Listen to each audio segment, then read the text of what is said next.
The Ashbourne River ran deeper that season than any Nellie could remember. Rain had fallen for 3 straight days over the northern hills, and the water rushing down the slope carried branches, silt, and the sharp smell of upturned earth. Nellie already had her boots soaked to the ankle when she heard the sound. Not a bark, not a whimper, but something caught between the two. A sound she recognized before she even saw the shape drifting along the riverbank. It was a wolf. Large, dark gray fur matted with mud, her belly visibly swollen and heavy. She was alive, but barely. Her front paws scraped at the muddy bank and found no grip. The current pulled her slowly, steadily, the way rivers pull at things they have already decided to keep. Nellie didn't think. She dropped her herb basket on the bank, waded into the water up to her waist, and reached for the wolf's hind legs. The current was stronger than it looked from shore, and for a moment her feet lost the riverbed entirely. She kicked, pulled, grabbed the soaked fur with both hands, and pushed with everything she had in her shoulders and back. The wolf weighed more than anything Nellie had ever carried, but she dug her heels into the mud beneath her and did not let go. When they finally reached the bank, Nellie was on her knees in the mud, gasping, her blonde braid undone and plastered across her face. The wolf lay on her side, flanks rising and falling in short, unsteady breaths. Her eyes were gold, still conscious, and they looked directly at Nellie for one long moment before closing. "Stay still," Nellie said quietly, the way she always spoke to injured animals that appeared at the edge of the forest. "I won't hurt you." She worked quickly. She had the habit of carrying linen strips and compress herbs, even when she went out only to gather. Her grandmother had taught her that. The forest doesn't warn you when it's going to need you. She ran careful hands over the wolf's belly. The pups were alive. She could feel faint movement beneath the taut skin. There was no visible external wound beyond shallow cuts along the flanks, likely from branches. The problem was the cold, the exertion, the shock. Nellie pulled the gray cloak from her own shoulders and laid it over the wolf. It was all she had. She stayed there for over an hour, warming the animal's flanks with her bare hands, murmuring the low, meaningless words one murmurs to someone who is afraid. The rain had thinned to a fine mist. The smell of the river, pine resin, and wet fur mixed in the cold afternoon air. She didn't notice she was no longer alone until she heard the branch snap behind her. Nellie turned her head slowly. 3 men stood on the bank, no more than 10 paces away. They were not ordinary men. She felt that before she processed any visual detail. There was a weight to their presence that made the air feel thicker, a quiet and utterly still quality that animals had when they were observing before they moved. The first was the youngest of the 3, brown-haired, with an expression of mild amusement, and his arms crossed over a chest covered in dark leather with metal clasps. The second was broader, with a dense red beard, and his eyes fixed on the wolf with an expression Nellie could only describe as barely contained relief. The third stood 1 step ahead of the other 2. That one was different. Tall, very tall, with black braids falling over a dark fur-lined cloak held in place by leather straps crossing his chest. His eyes were a blue so pale they appeared almost colorless, and they were watching Nellie with an attention she didn't know how to name. Not surprise, not anger. Something more careful than either of those. Something deliberate, like a man who already knows something you haven't yet said. She was drowning, Nellie said, because the silence was too heavy, and she needed to fill it with something true. "I know," said the man with the black braids. Deep voice, controlled. 2 words only, but they carried an authority so natural that Nellie felt the instinct to lower her gaze. She resisted it. The red-bearded man had already knelt beside the wolf and was running his hands over her belly with a gentleness surprising for someone his size. He murmured something very quietly that Nellie didn't catch, not the northern dialect she knew. "The pups are alive," he said, lifting his face. His eyes were red at the edges, the look of someone who had been holding something back for too long.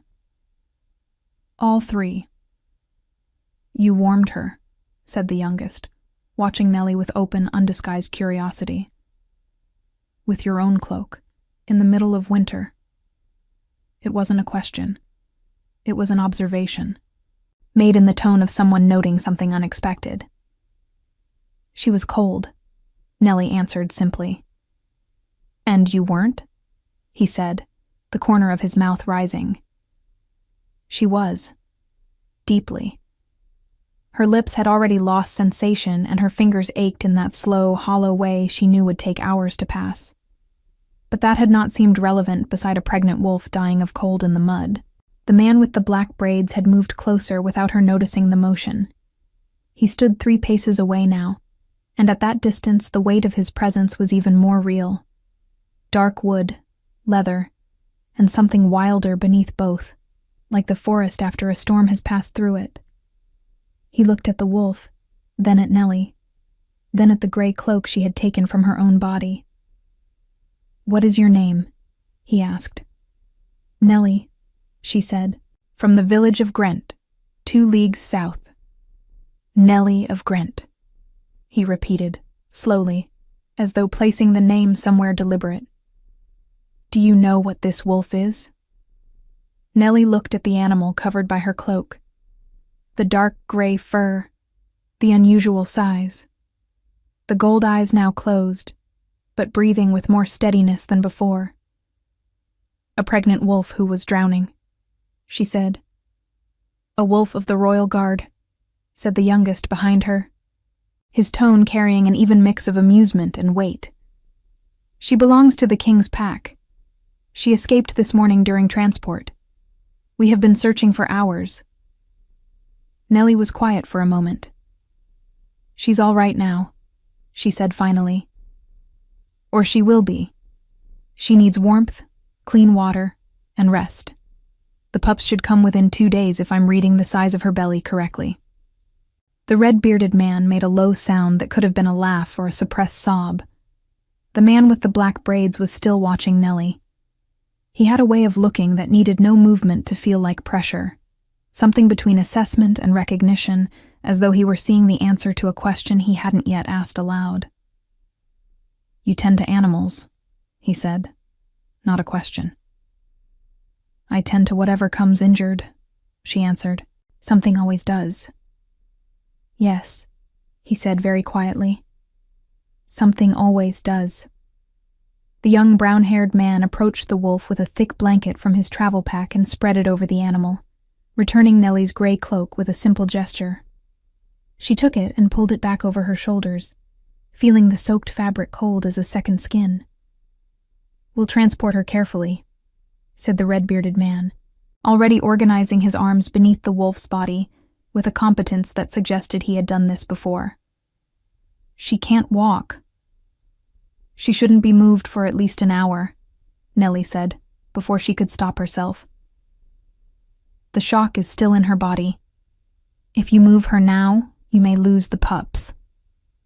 All 3 men stopped. The man with the black braids turned his face toward her again, and this time something in his expression had shifted. A sharper attention, more specific. An hour, he repeated. At the very least. Nellie held his gaze, though something in her recognized she was being bold in a way that might not be entirely wise. I'm sorry if I spoke out of turn. It's only what I know. You didn't speak out of turn, he said. Silence. The mist continued fine over the river.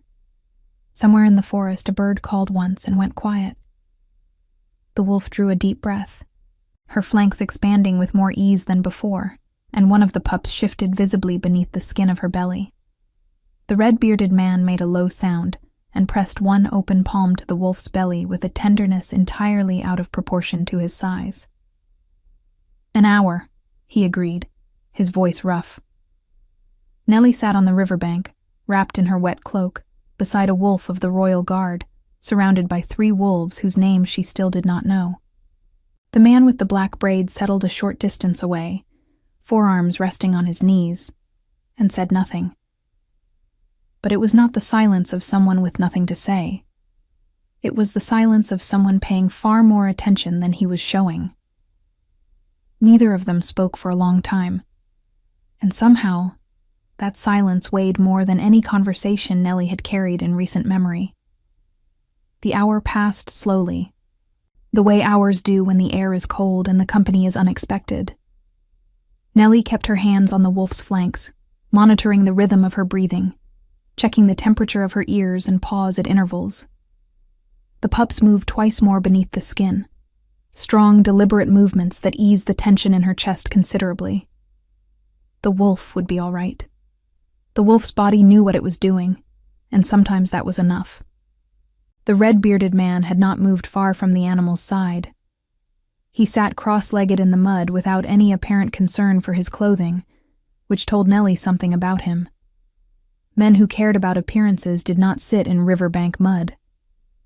He watched the wolf with the focused, quiet attention of someone who loved the animal, and was too proud to say it plainly. The youngest of the three had introduced himself at some point during the second half of the hour, casually and without ceremony, the way people do when they are trying to make a situation feel smaller than it is. "Davin," he had said, dropping down onto a log nearby with the easy confidence of someone accustomed to making himself comfortable anywhere. "And the large, emotionally compromised one in the mud is Cade." He raised her from a pup. "He will not admit that he cried when she disappeared this morning, but I am telling you now so the record is accurate." Cade had not looked up from the wolf. "Say that again, and I'll put you in the river." "You see," Davin had said pleasantly, turning back to Nellie, a man of few words and enormous feeling. "We are all very fond of him." Nellie had almost smiled. Almost. The man with the black braids had said nothing during this exchange. He had remained where he was, a short distance from the group, close enough to observe everything, and far enough to make clear that the distance was a choice. He had not told her his name. She had not asked. There was something about him that made asking feel like a different kind of question entirely, as though the name itself would change the weight of the afternoon, and some instinct in her wanted to hold off that change for as long as possible. She already knew, in the wordless way that the body knows things before the mind catches up, that whatever this man's name was, it would mean something. Something she was not ready for yet. When the hour had passed and the wolf's breathing had steadied into a deep, regular rhythm, Cade lifted her from the ground with careful arms, the blanket wrapped securely around her body. The wolf stirred but did not struggle. Her gold eyes opened briefly and found Nellie's face, and there was something in that animal gaze, a recognition, a calm, that made Nellie's throat tighten unexpectedly. "She remembers you," Davin said quietly, watching the same thing. "She'll be all right," Nellie said, more to herself than to him. "Because of you." Nellie stood, brushing mud from her dress and trying to restore some order to her undone braid, with fingers that were only beginning to feel like her own again. She retrieved her herb basket from where she had dropped it on the bank. Several of the bundles were scattered and damp, but salvageable. She began gathering them back into the basket with the methodical focus of someone who needed something ordinary to do. "Where will you take her?" she asked. "North," said Cade, already moving carefully along the bank with the wolf in his arms, choosing each step with deliberate attention. "To the king's stronghold. 2 hours' ride." Nellie nodded and said nothing more. She had done what needed doing. The wolf was stable. The pups were alive. Her part in this was finished. She turned south toward Grent. She had taken perhaps 7 steps when the voice reached her. "Nellie of Grent." She stopped, turned. The man with the black braids stood where she had left him, and he was watching her with that same quality of attention, the kind that had weight and direction, the kind that landed somewhere specific. "The wolf will whelp tonight or tomorrow," he said. "I would like you there." Nellie looked at him for a moment. "I'm not a midwife," she said. "I know what you are," he said. And then, after a pause that felt entirely deliberate, I know what you did here today. I want someone who knows what they're doing when she delivers. Cade will not sleep until those pups are in the world and breathing. Neither will I. There was no performance in it. No flattery, no elaborate persuasion. Just a direct statement of need, offered without apology and without pressure. He was asking. She could say no. The asking and the not pressing were both completely clear. Nellie thought about Grant, about the small house at the edge of the village, the hearth that would take an hour to warm back up, the wet boots she would have to dry by the fire. She thought about her friend Mara, who would ask where she had been and why she looked like she had been dragged through a river. And Nellie would have to decide how much of this afternoon to explain. She looked at Cade walking ahead with the wolf, the careful way he adjusted his arms so the animal's belly was fully supported. She looked at the man with the black braids. "I'll need my basket," she said. "You have it," he said. "And I'll need proper supplies. What I have here is limited. We have everything you'll need at the stronghold. And I want to leave when it's done," she said clearly. "When the pups are safe and the mother is stable. I go home." Something moved in his expression. Not resistance, not offense. Something she might have called respect, if she had been bolder about naming it. "Agreed," he said. Davin appeared at her left shoulder from nowhere, offering her a dry riding cloak from his own pack with a wide, genuine smile. "You'll want this. The road north is colder than the river, I promise you." She took it, pulled it over her wet one, and fell into step with them. It was only when they reached the horses tethered in the tree line, tall, dark animals with the calm, certain temperament of creatures accustomed to war, that Davin brought his horse alongside hers and leaned over with the conspiratorial ease of someone sharing a secret they fully intended to share. "You really don't know who he is," he said. It was not quite a question. "No," she said. Davin smiled slowly, not unkindly. "You will." The road north was indeed colder than the river. The mist had thickened into a low gray ceiling over the hills, and the trees on either side of the road grew denser and older the farther they rode. Oaks so wide at the base that 3 people couldn't have circled them with joined hands, their branches bare and black against the pale sky. The earth smelled of pine and wet stone and wood smoke from somewhere distant. Nellie rode in the middle of the group.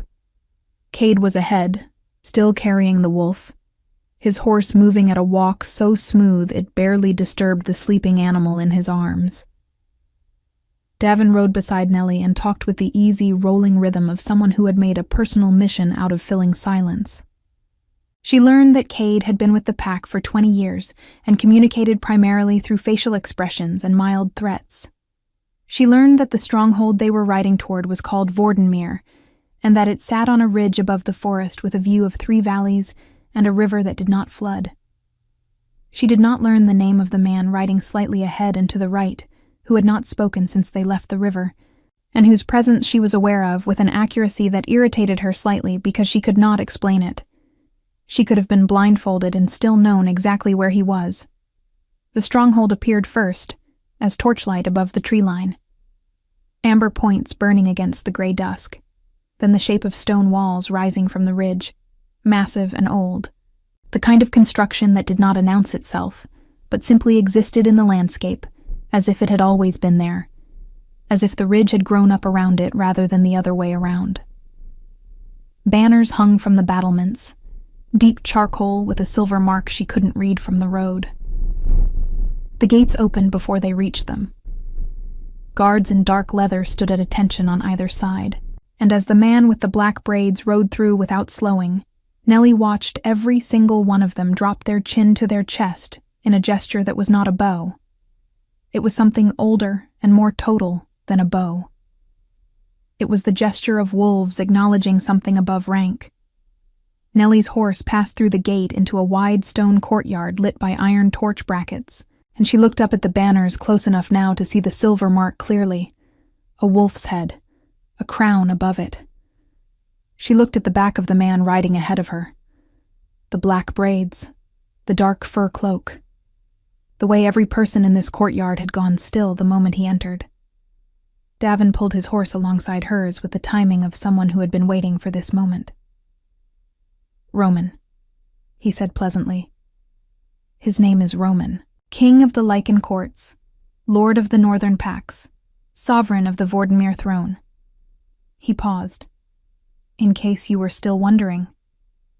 Nellie held the name in her mind for a moment. Then she looked down at her mud-stained dress, her river-soaked boots, and the damp herb basket hanging from her saddle. "Of course he is," she said quietly.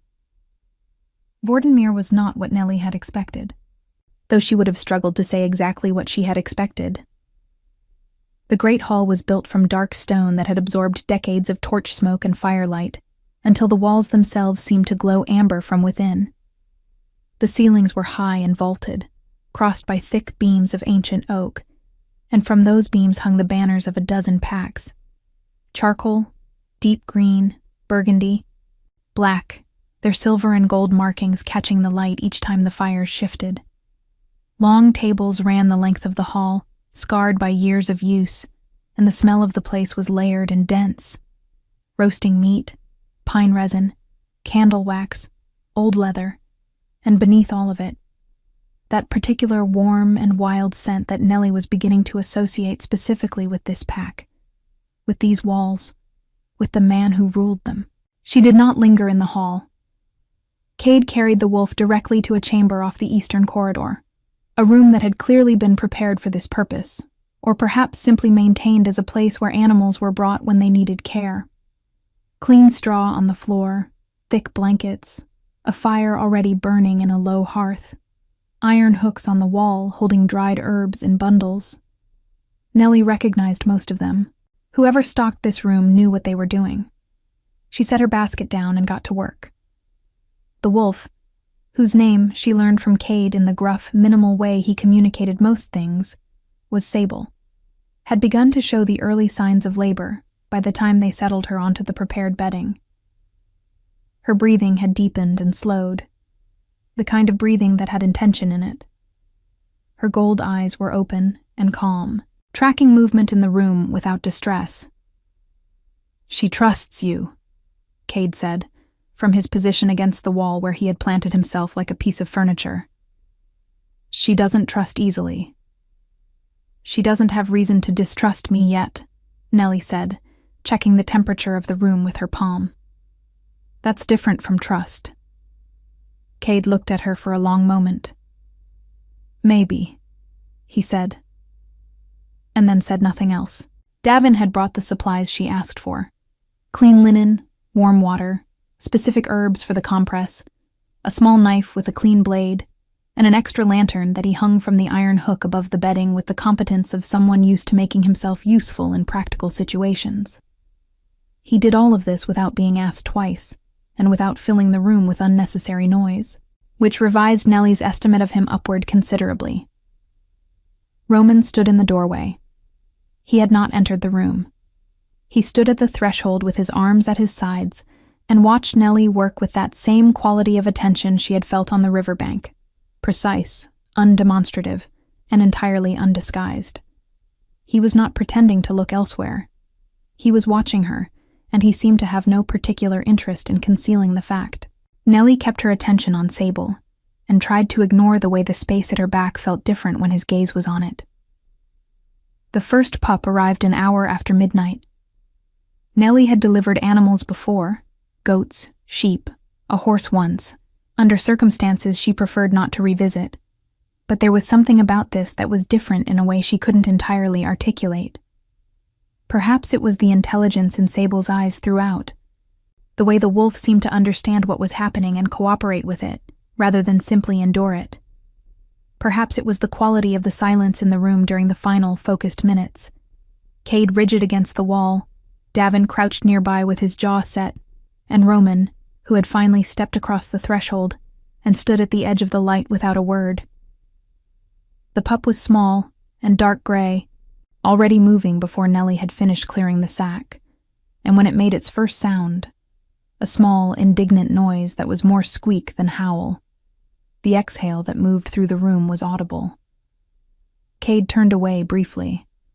When he turned back, his eyes were very bright, and Nellie decided with complete sincerity that she had not seen anything. The second pup came 30 minutes later, the third an hour after that. By the time the last pup was nursing, and Sable's breathing had eased into the deep, exhausted rhythm of an animal that has done something enormous and survived it, the fire in the hearth had burned low, and the quality of the darkness outside the narrow window had shifted from deep night toward the pale, tentative edge of early morning. Nellie sat back on her heels and let out a long breath. "All three," she said. "She's well. She'll be tired for several days and she needs clean water and food available at all times, but she'll recover fully."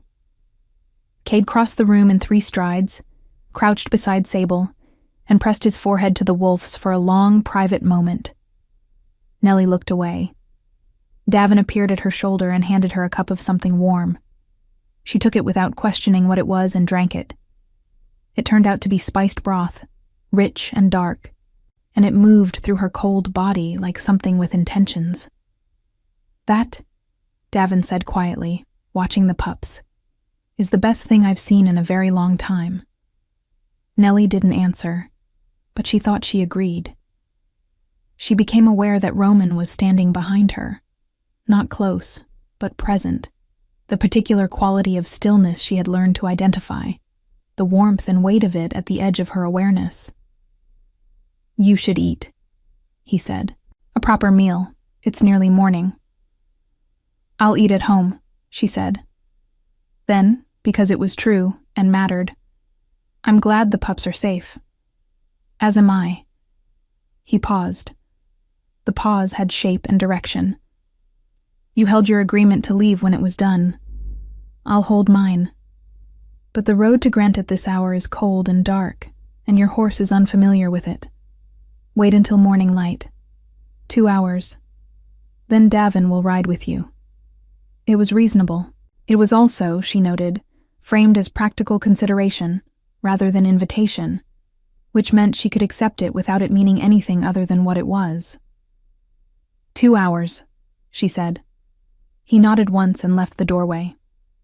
Davin showed her to a small room off the eastern corridor, simply furnished with a low bed, a fire that someone had clearly lit in advance, a basin of warm water, and a folded set of dry clothes left on the chest at the foot of the bed. The clothes were plain and well made, a dress of dark wool and a clean undershirt, and they fit her with a closeness that she did not examine too carefully. She washed her face and hands, changed out of her river-soaked clothes, and sat on the edge of the bed. She had not meant to sleep. She closed her eyes for what she intended to be a moment of stillness, and when she opened them again, the room was full of pale morning light, and the fire had burned to a low, contented glow.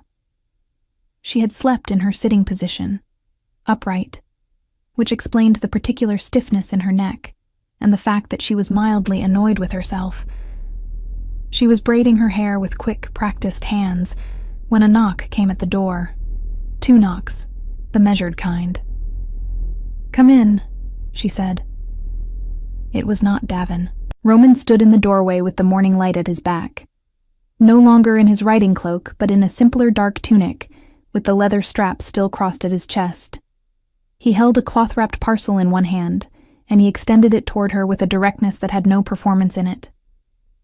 "Bread and dried meat," he said. "For the road." Nellie stood and took the parcel. Their fingers did not touch. She was aware that they did not touch. "Thank you," she said. He did not move to leave immediately. He stood in the doorway in the particular way he had of occupying space, fully without apology, and looked at her for a moment with something in his expression that she had not seen there before. Not the calculating attention of the riverbank, not the quiet observation of the whelping room. Something more unguarded than either of those.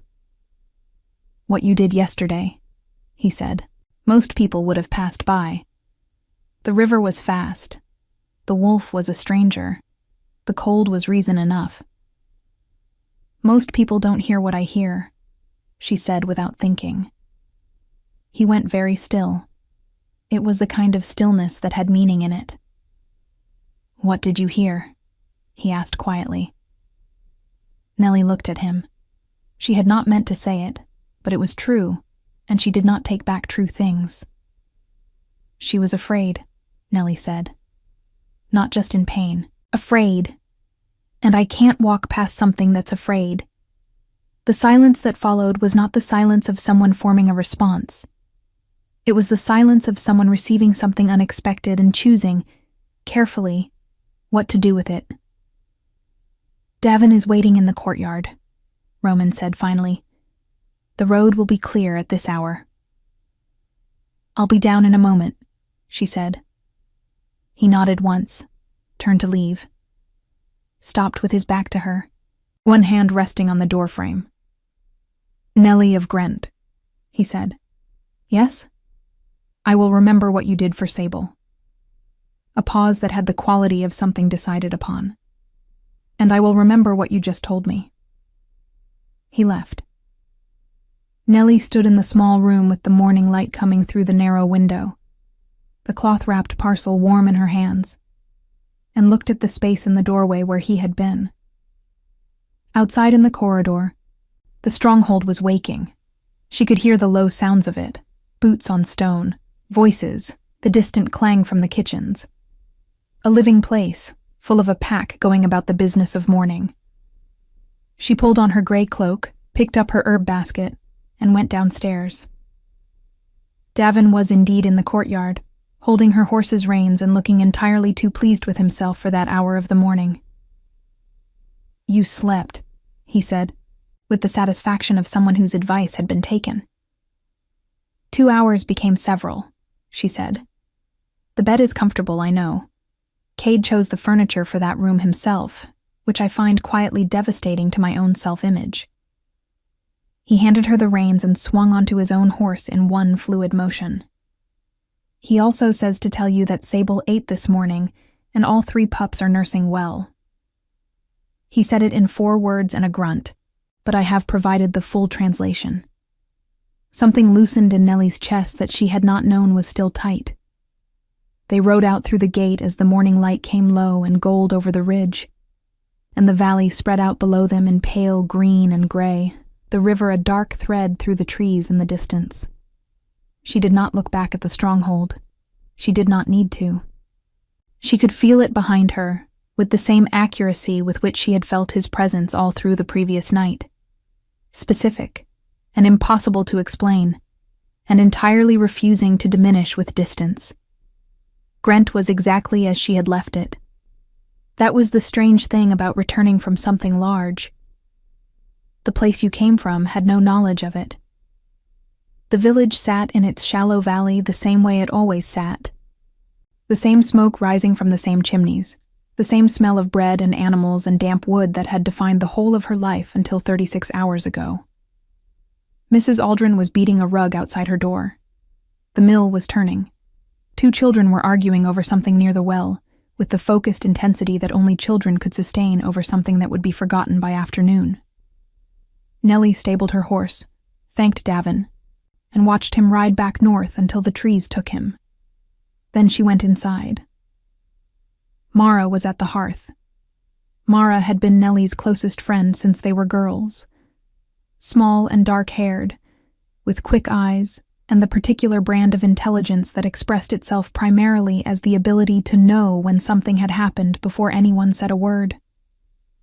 She looked up when Nellie came through the door, took in the dry borrowed dress, the clean but still damp cloak, the herb basket with its reorganized contents, and the particular expression on Nellie's face that Nellie had not realized she was wearing. "Sit down," Mara said, "and tell me everything." So Nellie sat and told her most of it. The river, the wolf, the 3 men on the bank, the hour in the cold, the ride north, the whelping, the pups, the morning light through the narrow window. She did not mention the way Roman had stood in the doorway with the morning light behind him. She did not mention what she had said about hearing fear, or the quality of the silence that had followed. Some things, once named aloud, took on a weight that she was not certain she was ready to carry in company. Mara listened to all of it without interrupting, which was unusual enough to confirm that she understood the magnitude of what she was hearing. When Nellie finished, Mara was quiet for a moment. "Roman," she said. "Yes. Roman of Vordenmere." Mara's voice had taken on a careful quality. "Nellie, that's the Lycan king. Not a pack lord, not a regional alpha. The king of the northern courts. He rules every pack from the Ashvorn Valley to the Greyvale Mountains. Every alpha in the northern territories answers to him." "I gathered that," Nellie said, "and he personally rode out to find one wolf. She was pregnant, and Cade. He rode out himself, Nellie. Kings don't do that." Mara looked at her with the focused attention of someone assembling pieces. "What did he look like?" "That is not relevant." "It is extraordinarily relevant." "Mara." "Fine." Mara picked up her cup. "But you're going to think about him every day for a week, and I want you to remember I said that." Nellie did not dignify this with a response, which was more or less a confirmation. She spent the following days in the ordinary rhythm of Grent. She tended the animals that came to her, restocked the herbs she had used at Vordenmere, helped Mrs. Aldrin with a lame goat, and did not think about Roman of Vordenmere any more than was entirely unavoidable, which turned out to be more than she would have liked. It was on the 5th day that the rider came. She was in the yard behind the house, hanging herbs to dry in the pale winter sun, when she heard the horse. It was a single rider, moving at a steady pace through the village, and when she came around the side of the house to look, she found a young man in dark leather with the Vordenmere silver mark on his chest, sitting on a tall horse and looking directly at her as though he had been told exactly where to find her. He extended a folded piece of parchment sealed with dark wax. She broke the seal and read it. The handwriting was direct and unhurried, the letters of someone who wrote to communicate rather than to impress. "Sable and the pups are well. All 3 are nursing, and Cade has not slept more than 2 hours at a time since the night they were born, which I offer without comment. I write for a separate reason. There is a gathering of the northern packs at Vordenmere in 4 days, a council meeting that has been planned for some time.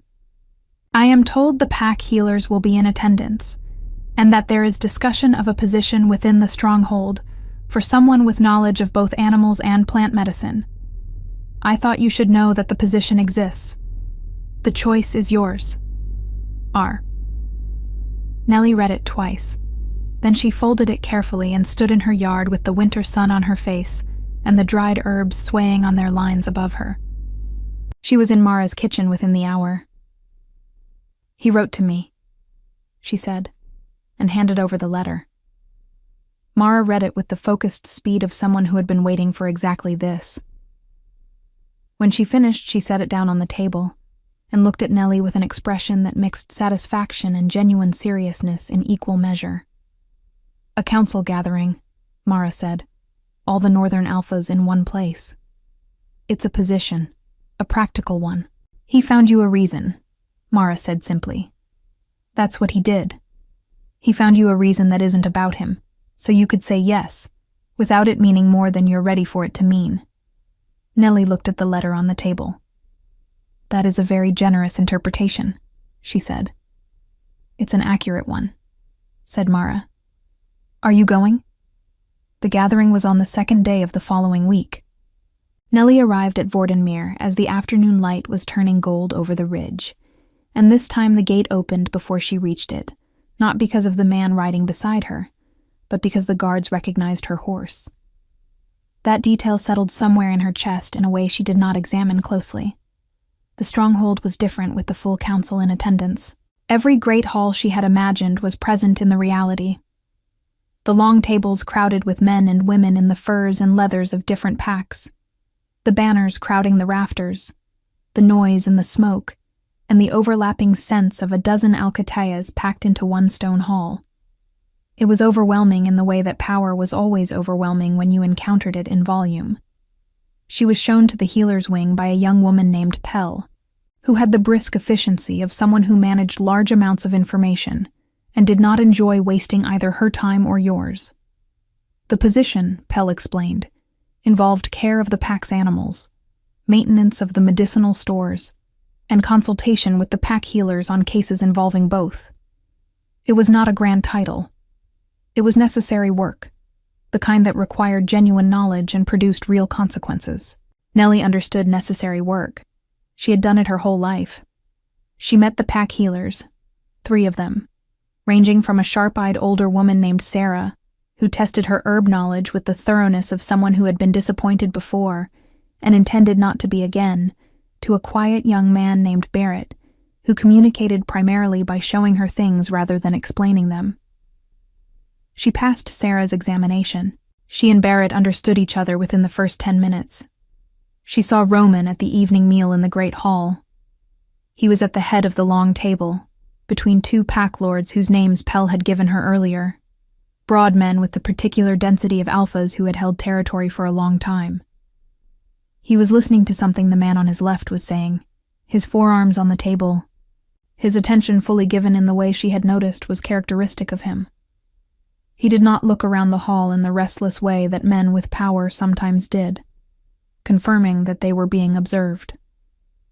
He simply occupied his place at the head of the table and attended to what was directly in front of him. He noticed her when she entered.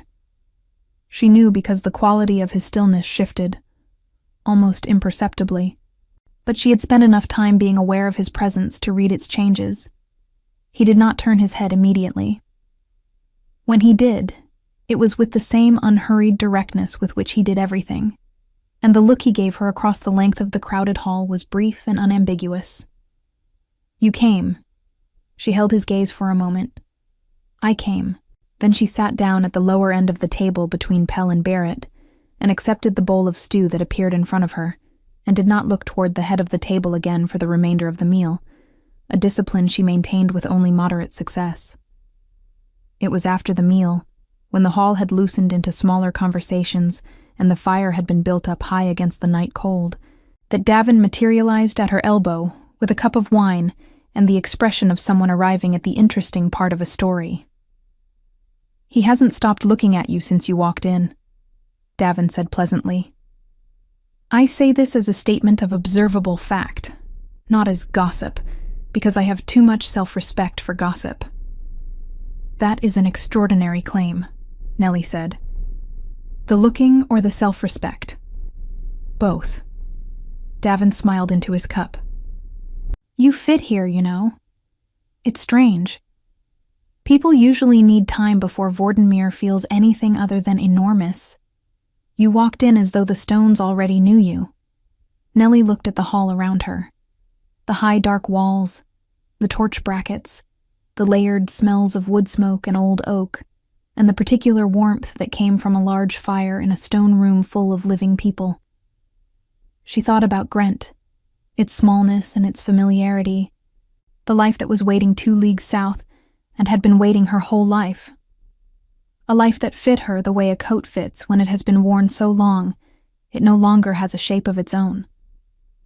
She thought about a wolf in a river, afraid and alone, and the way she had not been able to walk past it. She thought about the letter folded in her cloak pocket. "The choice is yours."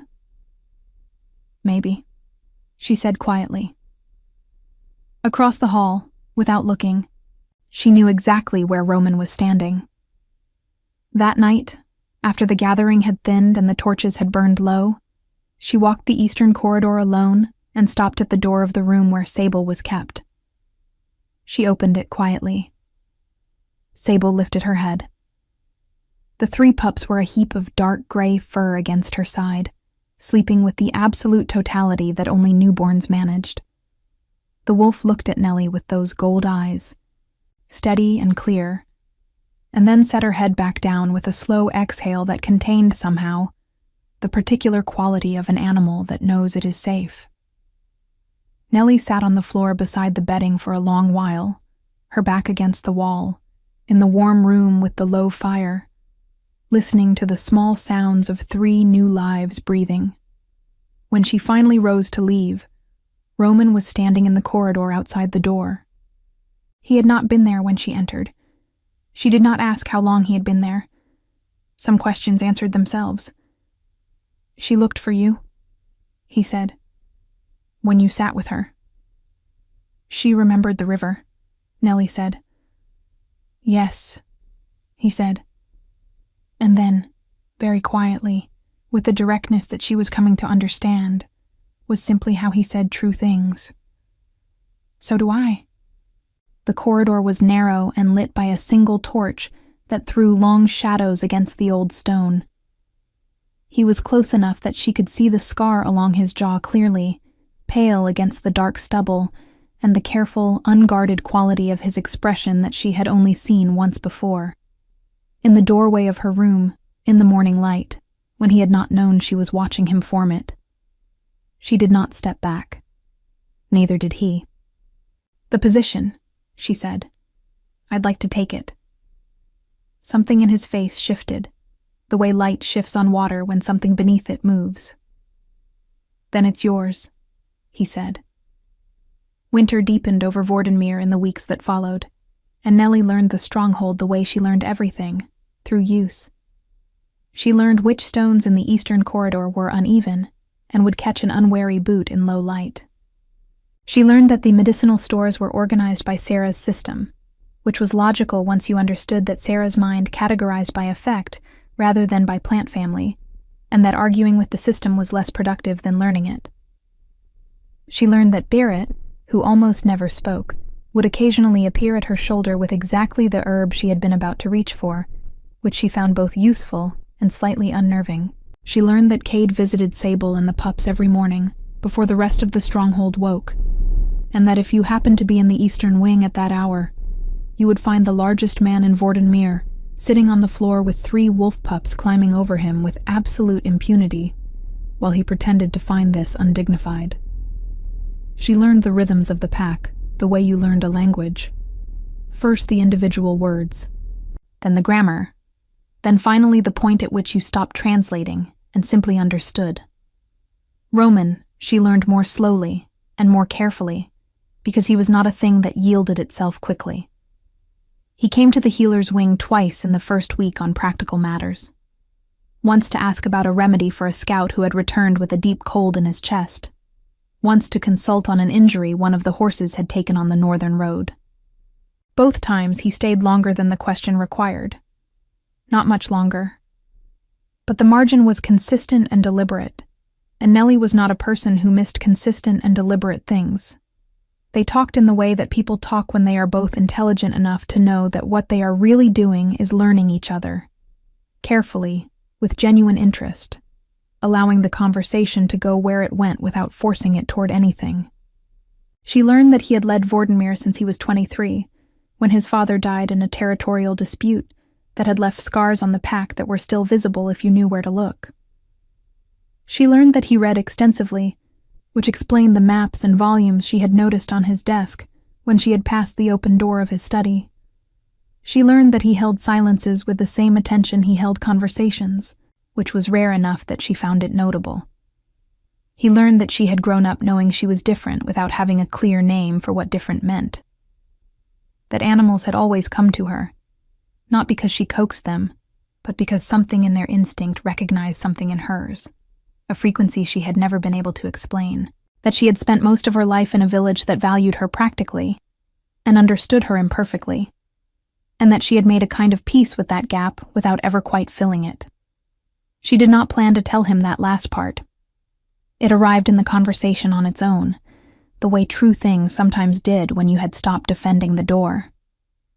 He listened without filling the pause that followed it, which was exactly the right thing to do.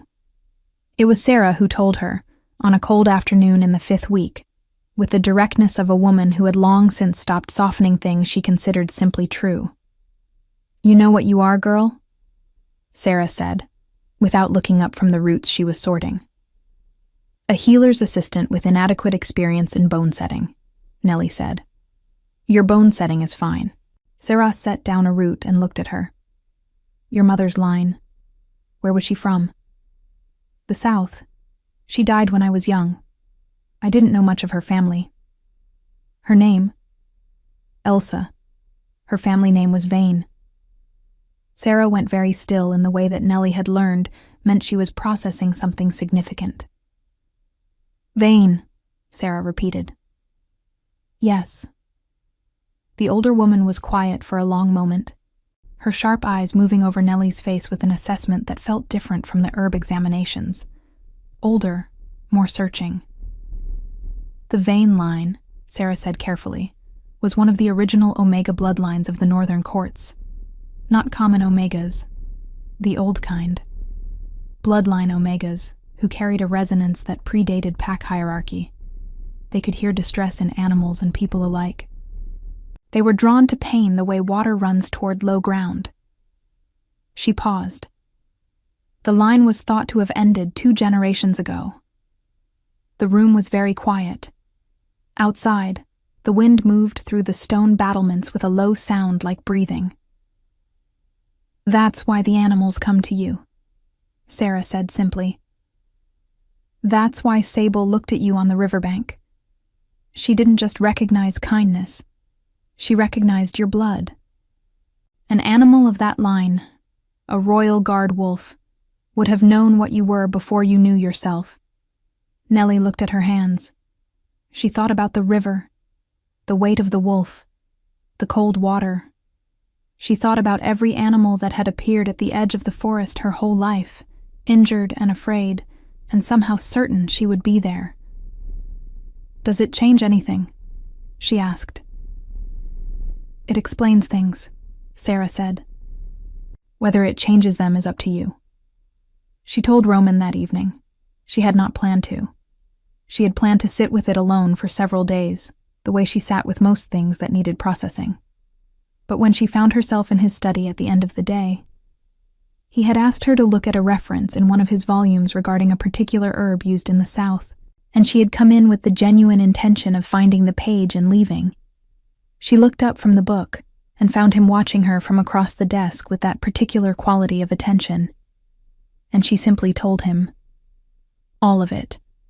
Sarah's words, the Vane bloodline, the old Omega resonance, what it meant about why animals came to her, what it meant about Sable on the riverbank. He listened without interrupting, leaning back in his chair with his forearms on the rests, his pale eyes steady on her face. When she finished, he was quiet for a moment. "I know about the Vane line," he said. Sarah thought it had ended. So did most people. He paused. "My father's records mention them. He had a theory that bloodline Omegas didn't disappear. They dispersed, moved away from pack territories into ordinary villages, had ordinary lives, and the resonance passed to daughters who didn't know what they were carrying."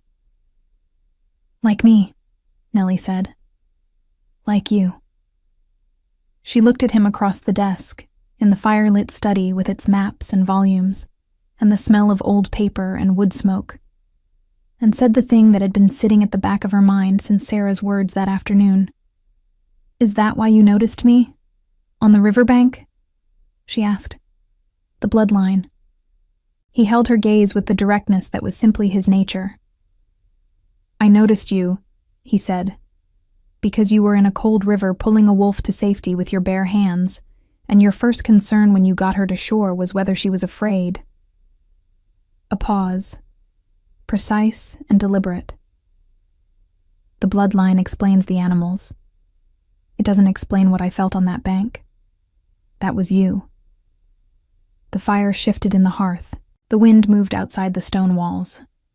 Nellie held what he had said in the space between them for a moment, and then she set down the book and came around the side of the desk and stood before him, close enough that there was no ambiguity about intention. "I'm not good at things I can't explain," she said.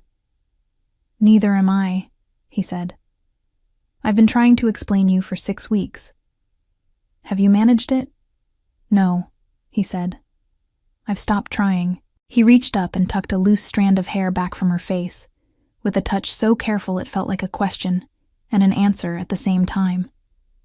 And Nellie closed the remaining distance and let herself be exactly where she was, which was where she had been moving toward since a cold afternoon on the bank of the Ashbourne River, with mud on her boots, and a wolf's heartbeat under her hands. Spring came late to Vordenmere, but it came completely, the way things come when they have been held back long enough. The valley below the ridge turned from gray to green in the space of 2 weeks, and the river that had tried to take Sable was running clear and fast between its banks, carrying snowmelt from the northern peaks with a brightness that was almost aggressive after the long winter. Sable's pups were large enough now to tumble through the inner courtyard under Cade's approximately supervisory attention, which mostly consisted of him standing with his arms crossed while they climbed his boots and pretended not to be charmed. The Council of the Northern Packs was called for the 3rd week of spring, and this time Nellie sat at the long table not at the lower end with the staff, but at Roman's right hand, where Davin had been the previous season. Davin had moved 1 seat down with the particular expression of someone who considers themselves the architect of a satisfying outcome. There were eyes on her. She was aware of that. The pack lords and their representatives who had not been present at the winter gathering looked at her with the calculating attention of people who assessed unfamiliar things at high-value tables. Some of those looks contained skepticism. A few contained something that sharpened into hostility when Roman addressed her directly, consulted her opinion on the healer's report she had prepared, and then turned to the rest of the table with an authority that did not explain itself or ask for approval. She had prepared the report carefully. It was accurate, thorough, and specific. When questions came, she answered them with the straightforward competence of someone who knew what they knew and did not apologize for knowing it. The skeptical looks shifted as the meeting progressed. Not all of them, but most. After the council, when the hall had cleared and the long tables were being reset for the evening meal, a man approached her near the eastern corridor. She recognized him from the meeting, Lord Edric of the Greymore Pack, broad-shouldered, gray-bearded, with the particular watchfulness of a man who had survived long enough to distrust quick impressions. "You're the woman from Gwent," he said. "The one who pulled the king's wolf from the river." "Yes," she said. He studied her for a moment. "My pack has needed a bloodline healer for 3 generations," he said. "I didn't think I'd see one in my lifetime." He nodded once, the nod of someone updating a long-held position. The king chose well. He walked away before she could respond.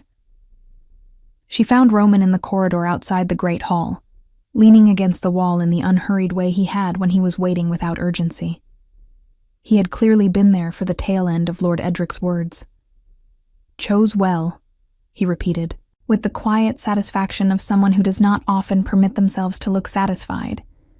"Don't be smug," she said. "I'm not," he said. "I'm right. Those are different things." She laughed, a real one, the kind that arrived without announcement, and he watched it happen with an expression that was entirely unguarded, the face beneath the authority, the one that she had come to know as the truest version of him. The pack gathered at midsummer for the formal bonding rite, in the old way of the Lycan courts. No performance, no ceremony for its own sake. Only the pack assembled in the great hall, and the declaration made before witnesses who had known Roman since he was young, and who looked at Nellie with the careful attention of people deciding whether she was equal to the thing she was being offered. She stood beside him in her own clothes, the dark wool dress, her gray cloak, her hair braided simply, and did not pretend to be anything other than what she was. A woman from a small village with mud on her history, and a bloodline she had only recently learned to name, who had waded into a cold river without thinking, and come out the other side of an entirely different life. Roman spoke the declaration in the old tongue of the northern courts, and when it was done, the hall was quiet for a moment, the held-breath quality of something that has just become permanent. Cade struck the table with his fist once, hard, in the way of the northern packs, and the hall answered. Mara was in the 3rd row. She had ridden up from Gwent 2 days before, and had spent most of the time since looking around the stronghold with the expression of someone whose most generous predictions had been exceeded. When the hall answered Cade's strike, she was crying openly and making no effort whatsoever to conceal it, which Nellie found simultaneously endearing and deeply unhelpful to her own composure. Sable's pups, no longer pups but young wolves with the particular confidence of animals raised in a place where they were loved, were in the eastern courtyard when Nellie crossed it that evening. The largest of the three, a dark gray female with her mother's gold eyes, pressed her head against Nellie's hand and held still for a moment in the old way, the way animals did when they were not asking for anything, but simply acknowledging something that was true. Nellie stood in the courtyard with the last of the summer light on the stone walls and the sound of the pack inside the stronghold behind her, and felt, with a clarity she had no desire to examine or explain or qualify, that she was exactly where she was supposed to be. Not because she had been led here, not because a bloodline had written it, but because on a cold afternoon on the bank of the Ashvorn River, she had heard something afraid and had not walked past it. Everything else had followed from that. The wolf, the king, the life she had not known she was walking toward. Roman found her there, as he had a way of finding her, without announcement, without urgency, simply present. He stood beside her in the fading light and looked out over the valley as she was looking, and neither of them spoke for a long moment because they had long since learned that their silences said the same things their words did. When he finally spoke, it was quietly, and it was simple. "Are you well?" he asked. She looked at the valley, the river, just visible in the distance, threading through the darkening trees, the last of the light on the water. "Yes," she said, and meant it completely. The valley settled into evening below them. The torches were lit on the battlements above. Inside the stronghold, the pack moved through the business of the night. Voices, fire, the sounds of a living place that knew what it was and who it belonged to. Nellie and Roman stood in the courtyard until the first stars appeared over the ridge, and the life they had built together from a cold river and a pregnant wolf and one unguarded afternoon settled around them like something permanent. It was.